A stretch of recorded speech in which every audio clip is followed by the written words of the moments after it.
One of the biggest misconceptions in spiritual communities, specifically in New Age teachings, is that you have to stop thinking in order to awaken, you have to stop the mind in order to be able to know yourself, your true nature.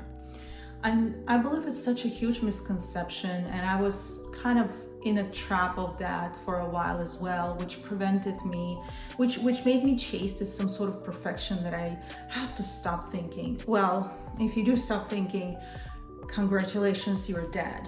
Basically, you will not have a heartbeat.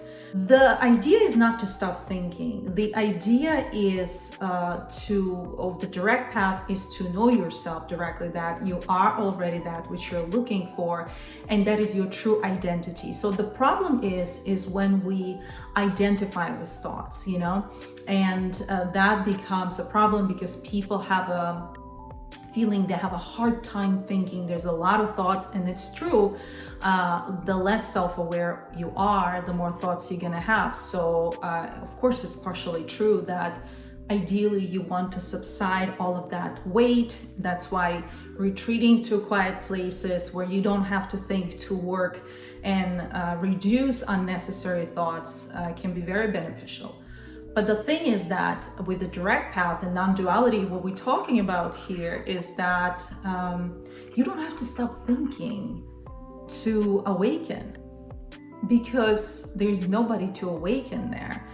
Simply you cease the identification with the thoughts, and you know that your true identity is not the thoughts, emotions, and feelings that appear, but it's part of what arising within consciousness, within you, the real you.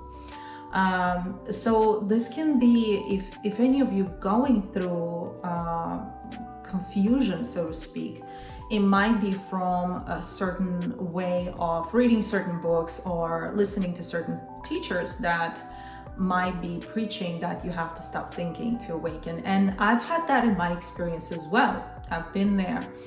And right now I'm using my thoughts as a tool. It's a process. I don't choose my own thoughts. We don't choose our own thoughts. They just come, they appear, and they disappear. So saying you have to stop thinking, if there is some sort of a limited separate chooser, that can actually stop the thought process, which is false. So allow these thoughts to come, allow these emotions to come. You are observing them, and also at the same time you are the space in which they appear. And that's the best way to seize the thoughts, not to purposefully reduce them because they will come back with a vengeance, but to realize that you are already that which you're looking for. You just simply remember your true identity, so to speak, which is not the thoughts and emotions, because when you're in the midst of it, it's hard to break free. But when you realize and understand that you are not the thoughts, you're not the emotions, and you don't choose your thoughts, they just come to you, in you, as part of you, then all of that energy that is used to seize the thoughts goes away, which allows you to be more empty, if you will. Empty in a sense that you are not burdened by the heaviness of the thoughts. And another thing I want to share is that when you are on your awakening journey, what I noticed is that the quality of the thoughts and images, imagination, and all of the good stuff quite improves. And you notice that there are no more thoughts of lack. And these are the thoughts that are the thoughts that, especially when you identify with them, when they are there in the moment, they're the ones who bring all the suffering. So don't make thoughts your enemy. They're not. Allow that. allow them, so to speak, knock on the door. They might be just wanting your attention, honestly. Just look at them, because there might be something there that you want to look at, whether it's concerning your feelings, your body, your mind, whatever. It's just calling your attention. A lot of thoughts are just basically kind of distracting you. And there are sometimes thoughts that, all of them you want to accept, but some thoughts may call for your attention, and that's okay.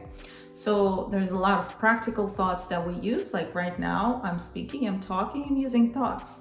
And I, as a separate chooser, I'm not choosing them. They're just arising. I'm not scripting anything. I'm not memorizing anything.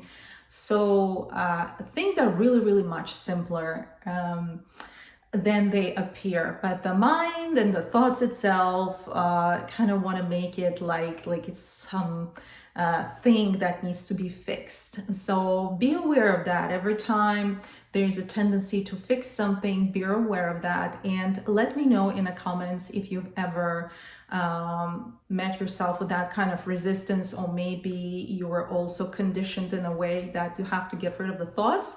I would love to hear your stories. I hope this serves you well.